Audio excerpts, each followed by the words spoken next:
So I just wanted to like inform everybody since someone left a comment about it. So last Friday, I did the last two. I did Flaming Telepath and Astronomy for Blue Oyster Cult from Secret Treaties, and the mic wasn't on for all 6 videos that day. I recorded literally, I think 95, almost 100 minutes worth of content. Like, you know, just that's my content lit, you know, and all gone. Wasn't worth a shit. So I guess I'll have to give you all a review or something like that. I absolutely loved Astronomy. Obviously, that was a insane song, but I'll talk about that at the end. I don't want to waste your time. We're going to get into this one. This is Burnin' For You by Blue Oyster Cult. It was 1981, I believe. Yep, it was the lead single from the band's 8th studio album, Fire of Unknown Origin, released in June of 1981. It was co-written by Buck Dharma and Richard Meltzer, who wrote the lyrics for several of the band's songs. Buck Dharma actually sings vocals on the song, just like Don't Fear the Reaper, in lieu of Blue Oyster Cult's usual lead vocalist Eric Bloom. We're going to be listening to the album version, which is a minute and a half longer than the single edit, because we don't do singles on this channel. They will never be featured on this channel ever again unless it's an accident. The song hit #1 on the Billboard Mainstream Rock Chart and spent 3 weeks in the top 40. I think I've heard of the song before, never heard of it. Like I said, the only songs I'd heard by Blue Oyster Cult going into this was the Godzilla song and Don't Fear the Reaper a million times. So I'm excited to check this out. Thank you again to our patron, Scott. Let's go. If y'all want to subscribe, please help a brother out. Click that icon right down there. I really appreciate it. And I'm going to leave a comment at the top that's going to be pinned. If you have any other suggestions by Blue Oyster Cult, leave them down there, and I'll definitely, maybe do them. So let's go.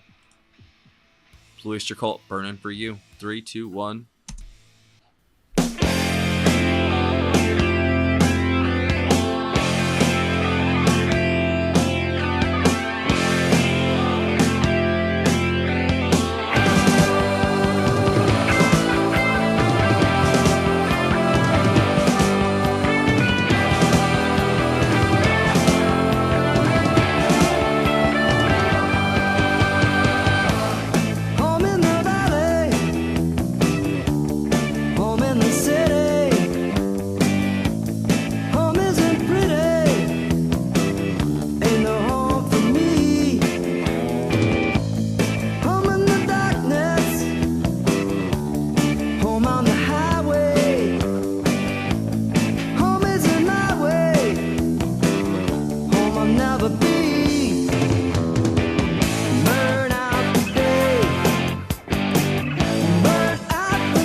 Such another level compared to the Secret Treaties stuff, I feel like, other than Astronomy.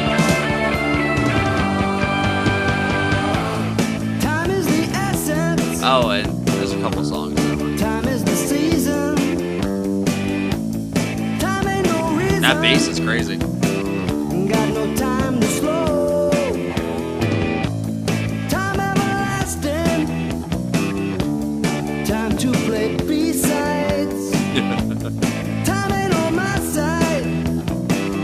Time I'll never know. Bring her back, come on. Burn out the day. Burn out the night. I'm not the one to tell you what's wrong or what's right. I've seen sunset world freezing and lives that work through. It's got a Frampton vibe to it. But I'm burning for you. Like, imagine Peter Frampton doing this song. I'm burning for you. Oh. riff, bro. That is unfair.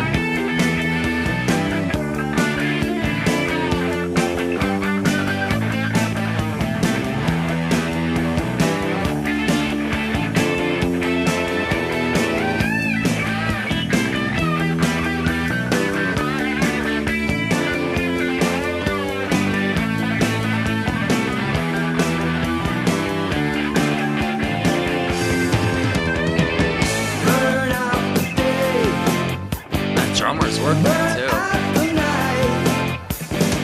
I can't see no reason to put up a fight. I'm living for giving the devil his due. And I'm burning for you. I'm burning for you. I'm burning for you.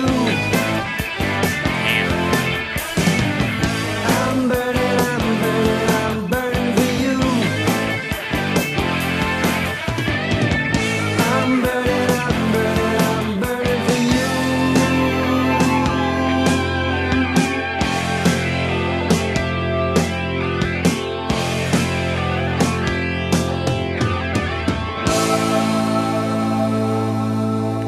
I don't know how you do it, Scott. God damn. Every single one's a winner, dude. That was great. It's funny. That was 80s as hell, but it also had this kind of timeless feel to it. And I don't know. Like, we just did the whole Secret Treaties album, and it's way more, not even heavy, like more heavy in like the classical sense, like, you know, like the Iron Maidens, not, you know, Black Sabbath, Alice Cooper, you know, sort of vein, that classic sort of sound. But there was bits and pieces, I'm guessing, from Buck Dharma and Rogier on the there, isn't it Rogier on the keys? No, Alan Lanier. I always, and Rogier, that's literally his name. I'm stupid. That's the same person. And then, of course, the rhythm sections, the Bouchard brothers, Joe and Albert. I'm guessing they're brothers. Then Eric Bloom did backing vocals for this song.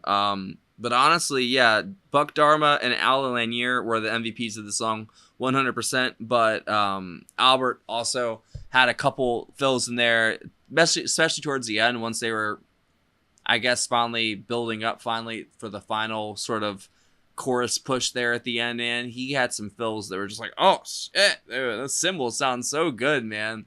I don't know, like, it's that riff in this is definitely the best part, like 100, like 50,000%.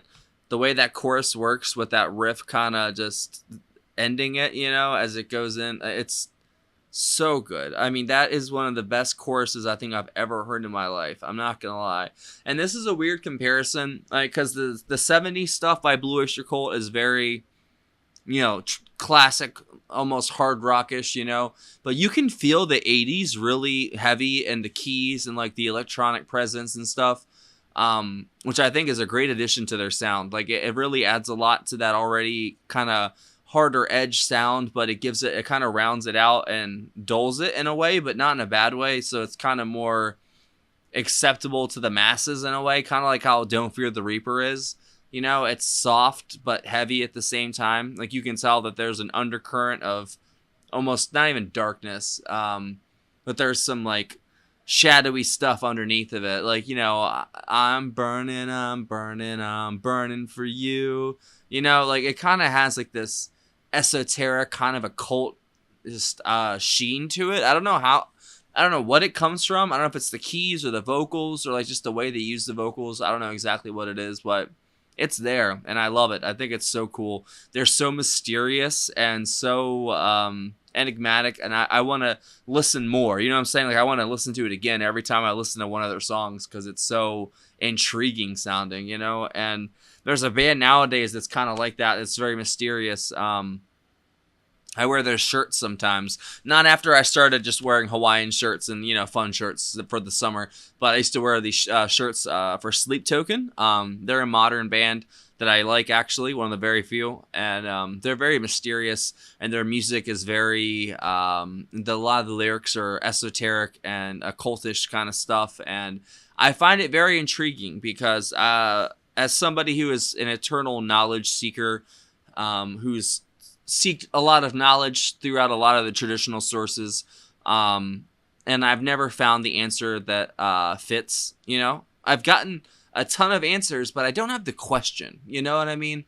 Like, I know what the question is, but I don't know how to describe it. But I've got tons of answers, but none of the answers fit the question that I have. It's hard to explain.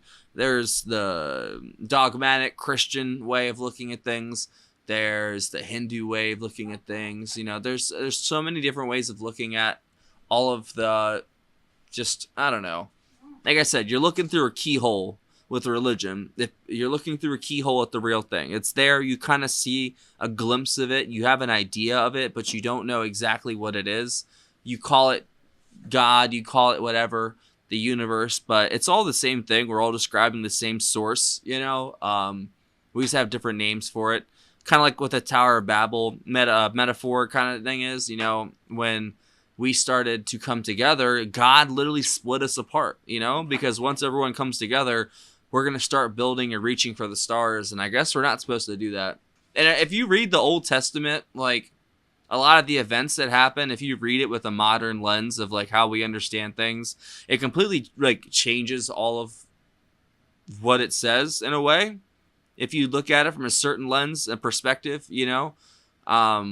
I find it fascinating, though. Theology has always been my thing when I was younger, at least, and in church and all that.